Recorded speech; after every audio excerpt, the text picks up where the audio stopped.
have to tell you something. My dad put my card of Cashmere Prime cardigan through the washing machine, top-loading washing machine with an agitator. Stay tuned to find out what happened there. There is only one of you, only one of me. There's a million of those who won't. Hello everyone, welcome to or back to We Are Wool People. My name's Ailsa. On this channel we talk about knitting. I am delighted to have you back with me again today. Thank you so much for tuning in. Let's get straight into what I've got to tell you today. I've got two finished objects. One of them's not with me because I think it's around at my mum's place. I'll talk about that in a minute. And the other one is right here. Let me show you. My first finished object is my summer top by Sandnes Garn, made in a strand of Petite, Mandarin Petite, and a strand of Tynne. I was able to finish this top really quickly. It probably only took me, maybe 10 days to finish, because it's only 5 repeats of a really, really intuitive and fun, I say intuitive, it's not really that intuitive. I don't know what I'm saying words for. And I have started the skirt that matches it, which I'll show you in a second. This top was knitted up in a strand of Sandnes Garn Mandarin Petite and Sandnes Garn Tynne, and it in this really nice soft pink colour. It is effectively just a channel with elastic in it and a tube, and there are straps that get put on afterwards that are just literally two little very, very narrow straps that are actually knitted lengthways. I will make those. I haven't made them yet because actually I don't mind the way it looks as a strapless top. In the B-roll I'm wearing a strapless bra with it, but generally speaking, for me anyway, this top isn't something that I'm going to be wearing down the shops or out to a restaurant. This is mostly something that I will be wearing during the day by the pool or down by the beach. So I'll probably more than likely have a swimsuit under it. And so, I wear one-piece swimsuits. I don't wear two-piece swimsuits. So I'm never going to really have any skin poking out through these lace holes, and if I did, I'd probably wear a bodysuit or something that was more smoothing under there. I'm not really one to show my midriff skin through my clothing, but I actually am going to put this on my daughter, who is one to show her midriff skin through her clothing, and I think it'd be really cute on her too. One of the things I did think when I was making this top is that I could potentially just keep going and turn it into a long strapless dress, which would also be really, really nice. And surprisingly, not a really long, laborious knit like you might imagine, because it's knitted in the round and it's knitted from a chart. These lace repeats, they're really, really, they've got a great flow and a great rhythm, and I love knitting lace. So I really enjoyed that knit. And this would also constitute my first finished object in the lace knit along that I'm roughly hosting. Although I must say, I've fallen off the wagon a bit there, I'm very sorry. But I'm going to go into the Ravelry group and post this as my first finished object in the lace knit along. I have also started the skirt. Let me get that to you. And because I've got the experience of having already made the top under my belt, I'm finding that the skirt is going really, really fast. I only started this a couple of days ago, but because I've already done 5 repeats of that lace chart, I only started this a few nights ago, and because I've already got 5 repeats of that lace chart sort of under my belt, I'm finding that the second time round is much faster. I've almost got a bit of muscle memory, and I'm really getting through them quite quickly. It's funny because I'm actually bigger in my top half than I am in my bottom half, and so this skirt pattern has actually got more repeats in the skirt. Like the circumference of it is wider larger than it is on the top. And for me, I probably could do with one that's actually a bit narrower on the bottom than it is on the top, which is, like everybody's different, aren't they? Everybody's body is different. But I've got the waistband done, and I'm 1.5 repeats down the skirt, and in the pattern there's 10 full repeats to make it sort of 80 centimetres long. Because I'm so short, I probably won't have to do that many repeats, but I'll see how I go. I did make one very, very small modification in this pattern, in that I have made the width of the sort of band, if you like, slightly deeper, slightly bigger than what the pattern recommends.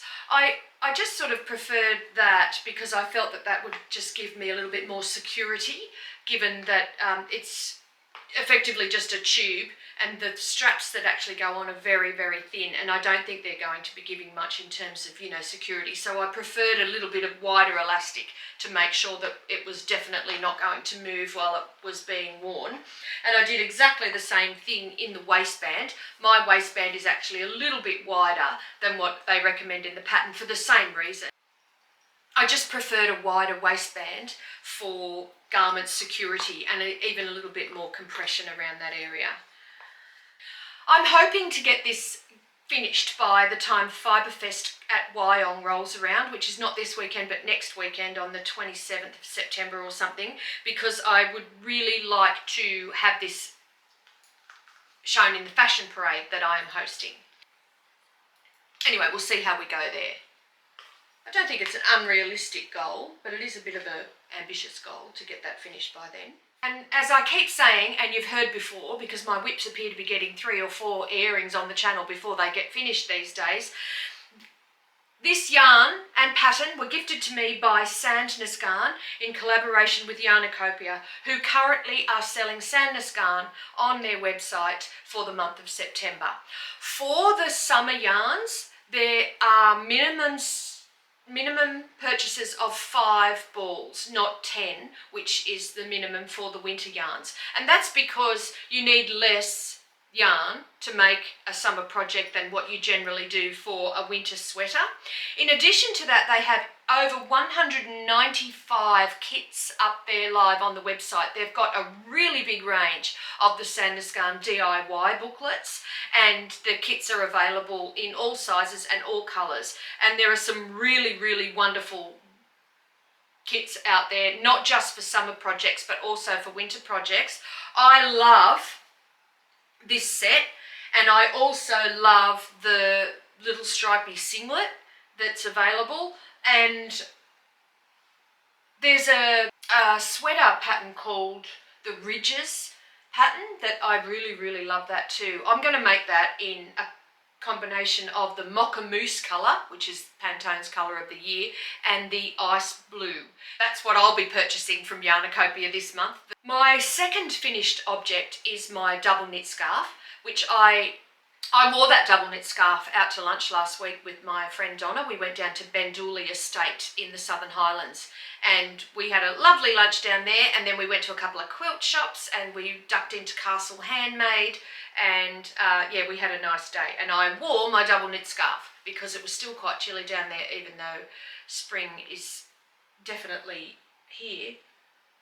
And that double knit scarf had a nice day out. I don't have much to say about that pattern, except that I think it's actually made me reassess my aversion to wearing things around my neck. Because it's only small and it's got a really understated kind of silhouette, it doesn't wrap around many times and there's nothing flapping around. And in that Cardi Cashmere Classic, you can hardly feel it. Perfect under a jacket, and it really did keep me nice and toasty. So I think I might make another one of those actually for my mum. So they are my only 2 finished objects, my top and my scarf. And my first whip is this skirt. I do have another whip that I'll just show you really quickly. It's a test knit. It's also in Tynne, held double, in a bright colour. Can you see? I really had no business signing up for this test knit because I didn't have time, but I saw it on Instagram and I really loved the design of this t-shirt. The t-shirt's called the Rival Tee, and it's from a designer called Low Key Bold Knit, who designed a really phenomenal jacket last year, and I've been watching her on her socials sort of ever since. And when this tee came up for test knitting, I signed up for it and was accepted into the test knit. Let me just show it to you. It's not quite finished, and I think the test knit ends today or tomorrow, but I've run out of yarn. I do have all the elements of the tee finished, except that it's actually not quite long enough, so let me show them to you. The elements are, the main feature of it is this fantastic stripe that goes down the top of the shoulder, and the point of this stripe is for it to be like an Adidas stripe on on a tee to give it a real sporty look, and I think it's a really clever design. It's a saddle shoulder construction with the stripes going down the shoulder, and the saddle and the sleeve are done in a single colour, and then the rest of the body is done with two different colours held together in a marling kind of effect. And I think that looks really great. Most of the other testers have done theirs in navy and white and beige and white and black and white, but I decided to do mine in really super, super bright tomatoey red and the hot pink in the tin liner. I thought those colours looked really great together. I'm going to tonight pick up for the neckline and finish the neckline, and then I will complete the feedback form with the apology that I actually didn't get the full length of the top because I ran out of yarn. I don't think the pattern's yarn recommendation was wrong. What I think was my gauge was slightly tighter, and so I made an assumption that I was going to be making a smaller size, and then once I started I actually decided to make a bigger size, but I bought the yarn for the smaller size, you get me? I was like literally a rubbish test knitter. So I feel bad about that. So keep your eye open for that. That's the Rival tee from Low Key Bold Knit. I'm really looking forward to giving this a really good wash because I actually think this fabric will soften and hold up to quite a bit of wear and tear. So what do you think? Do you like this colour? I really do. I like it. I'm looking forward to... I'm going to get some more yarn and finish it eventually, but I won't be finishing it completely in time for the test knit to end. But I've done the sleeves, and when I do the neckline, I'll have completed all the elements required for the test. So I'm not the best test knitter, but not the worst either, I don't think. The test knit was run in an Instagram chat group, and after a few days I actually stopped going in there, and the reason I did that was because it appeared to be a little bit of a race in there, and if it's a race and people are having issues with the pattern and they're putting what their issues with the pattern are in the chat group, well then if you're behind and you're reading in advance what the problems are going to be with the pattern, it kind of has an impact on your testing experience. So I stopped going in there, and I have had quite a few issues with the pattern, but it hasn't been released yet, and I haven't done the feedback, and the testing isn't finished. So I'm not about to say whether or not the pattern's any good. What I will say is the pattern needs a bit of work in the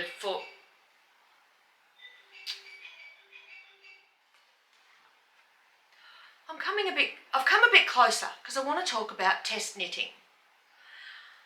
I haven't had that much to do with test knitting, and you know, the point of it is to run your pattern through a wide range of knitters who are, I'm assuming, this is the point of it by the way, who are various knitting abilities, various ages, you know, like to see whether, you know, it's like acceptance testing, isn't it? You're running your pattern out there in the wild in a controlled group to see what the reaction to your pattern is going to be. But I think it's quite funny because in a lot of ways, if these test knits are run through Instagram, which is effectively a popularity contest, and some of the Instagram relationships between followers and content creators are, you know, kind of a little bit parasocial and a little bit sort of odd, is that it was pretty obvious quite early on in the piece that most of the testers were very big fans of Low Key Bold Knit. And I think that I got the feeling, and I could be wrong, of course, I've been wrong before, that a lot of them were similar age to her. So I thought that the testing pool seemed quite homogenous actually. And I also got the feeling that because they were very big fans of hers, whenever they found issues with the pattern and she responded to them, they seemed almost sycophantic in their responses. And I'm not sure then that if the point of test knitting is to send your pattern out there to a controlled group of the general public to see how it's going to be accepted, I'm not sure that sending your pattern out there to a group of super fans is actually going to give you independent and impartial feedback. But then again, how do you get testers if you don't use Instagram and social media to actually canvas for them, particularly if you're a smaller designer? Now, there's a lot of discussion about test knitters and test knitting and the test knitting process on forums such as Reddit, and I'm sure plenty of other forums too, about how designers don't appreciate their testers well enough, and perhaps that testing should be paid, and perhaps, you know, the designers shouldn't be so... There are designers out there that are quite prescriptive and, you know, the onerous responsibilities that they're putting on their testers, as though the designer is doing the testers a favour by allowing them to test their amazing patterns, and not the other way around, where the testers are actually doing the designers a favour by actually, you know, giving them some sort of acceptance feedback. It's quite interesting, because I wonder whether if a pattern has been really well tech edited by an independent tech editor for language, stitch counts and whatever, I wonder how much testing is actually really, really required. And so I think that some pattern testing exercises may not be as actually worthwhile as designers might think. Pattern testing's got a dual purpose, doesn't it? So number one, it's acceptance testing to see whether the pattern's any good. And number two, I think the strategic knitwear designer would actually pick and choose their testers based on their testers' reach, because the secondary element of being a pattern tester is that you can use your Instagram, for example, to promote the pattern, and then that in turn will help the designer. And so for this particular testing exercise, because it appears that in the chat group a lot of the testers are actually big fans of the designer, and that the designer is definitely very responsive in the test group about, you know, the testers' experiences with the pattern, I'm not really sure that the feedback or the entire testing process has been as valuable as what it might be if the testers were in fact all very impartial. It'll be interesting to see what happens with the pattern once the feedback forms are in, and whether... I don't know how many people are in the testing group. I know how many people are in the chat group, I think. And it's not that many. It's not as many as what I would like if I were a knitwear designer. But then, you know, you're kind of hamstrung by the number of people who apply for these tests, aren't you? I get the feeling that everyone who applied for this particular test got in. I'm looking forward to submitting my feedback, and I'm looking forward to this pattern being released. And I might even do a bit of a deep dive into what I think about pattern testing in general, because there's quite a lot. This pattern should be released soon. It's called the Rival Tee, and it's by Low Key Bold Knit. So that's my second whip. Right, what else have I been up to? Do you remember I said I wanted to make some sock sets as gifts to some Australian YouTube content creators? Well, I've been having a real lot of fun in the dye pots working on that project. So I started that project by winding off small quantities of Bendigo Woolen Mill Luxury 4-ply in cream, and putting them in little muffin containers and dyeing them all in a 1% solution of every colour yarn dye that I had. And I have now got a fantastic selection, a rainbow selection of lots of these little tiny samples of yarn. And I'm in the process of winding them all off onto these little tiny bobbins, labelling them, and knitting little tiny swatches of each colour. That's going to take a while, and then I'll have a library of all the yarn dyes that I've got and the results of all of them. I did have one of those years ago, but I long ago threw it away. And that's been a lot of fun. I've been doing that on my days off. I did dye the sock sets for a couple of the YouTube channel owners. I did one for Ali at Fibre Bound. I did one for Tash at Mostly Knitting. I did one for Emily at Pepper Knits, and I did one for Ash of Smash Knits, and I did one for myself. Let me show you the one I did for myself. Here it is here. This is sock yarn from Nundle Woolen Mill in northern New South Wales, and I have made mine in a mint green colour and a super fluoro fluorescent fuchsia pink. Now, because Yarniecopia had some capacity in October, she suggested that she might put these sock sets up in her shop just to see how it goes in October. And so because I agreed to do that, I agreed to do the dyeing for any of those orders. She really kindly supplied the Nundle Woolen Mill yarn for the sets that went out to the other YouTube channel owners. So, you know, if you guys are interested in buying a sock set exactly like this one, you can, from Erica next month. I am going to be knitting with this while I'm in Vietnam.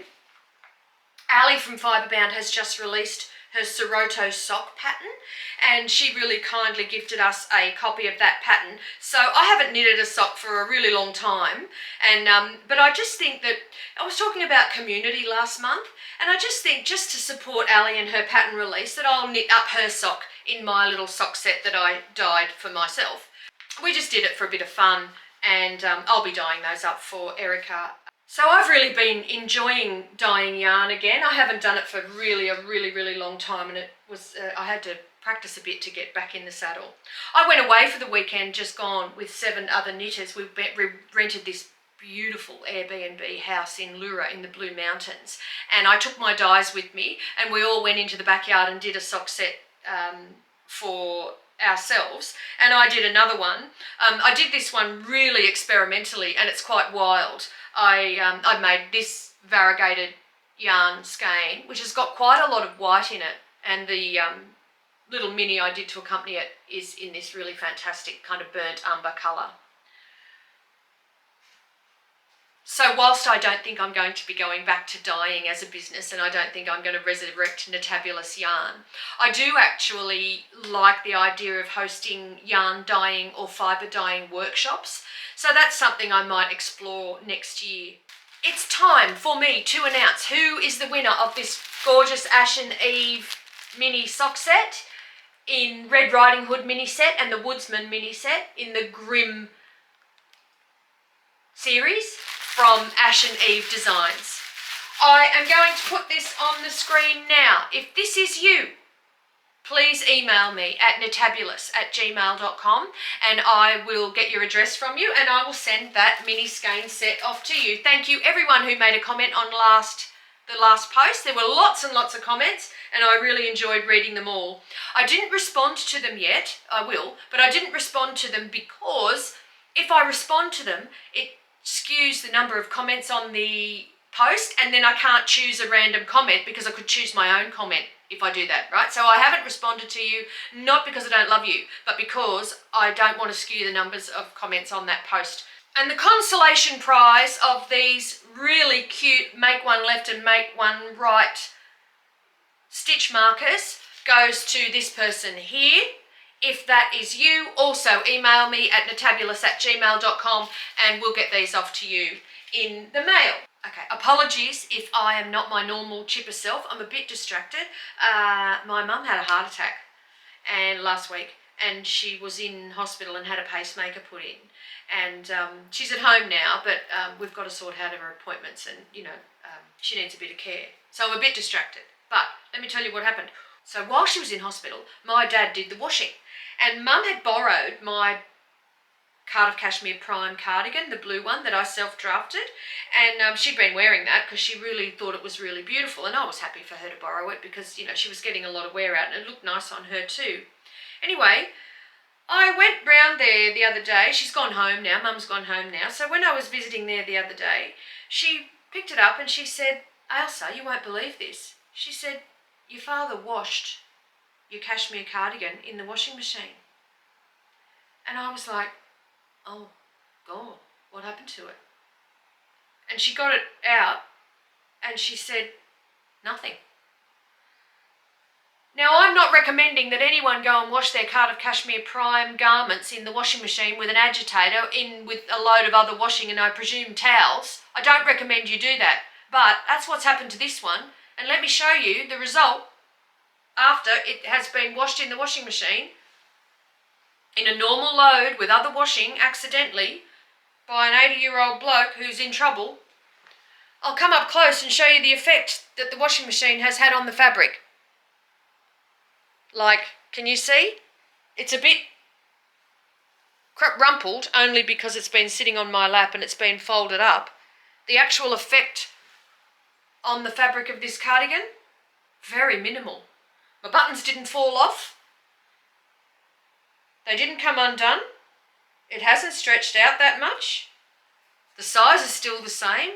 It's still really soft. There's no significant amount of pilling. Certainly any pilling that is on it now was also on it beforehand because it's such a soft yarn. And, you know, with soft yarns you do expect a little bit of pilling. And so I have to say, this is a testament to the quality of that Cardi Cashmere Prime yarn. The fact that it actually is strong enough and stable enough to stand an accidental washing machine wash. So how amazing is that? I accidentally washed that Lion brand Nubu in the washing machine with that Sari Nordland vest I made last year, and it shrunk and felted terribly. I can't believe that this cardigan is still in absolute pristine condition, and now it smells nice. So there you go. There's a bit of useful information, isn't it? If you accidentally wash your Cardi Cashmere Prime garment, it doesn't get ruined. But I still don't recommend, just to be fair, I don't recommend. It happened accidentally. We wouldn't have done it on purpose, and we won't do it on purpose ever again. But good to know. So I've taken it back, so it's safe here, and I'm not going to put it through the washing machine again. But I do think I'll make Mum a cardigan for Christmas, because the poor thing, she's had a rough trot. So the following weekend is the New South Wales Knitters Guild Fiberfest, which is on at the Wyong Racecourse. I'll be going again this year. I'm hosting the fashion parade for the third year in a row, which will be on at about 11:30 in one of the function rooms down on the ground floor. The Wyong Racecourse is a pretty good venue. There will be lots and lots of yarn vendors there, and designers and notion sellers and project bag sellers. And it's usually a pretty good day. The weather's always fantastic that time of year. If you're going and you see me, please come and say hello. I'd be absolutely honoured to meet you. And on that note, I have exhausted everything I've got to say to you today. So that's about it. Thank you so much for watching, and I'll see you next time. I have Bye. a friend who always checks in, wondering how I've been. I have a friend who always shows up again and again and again.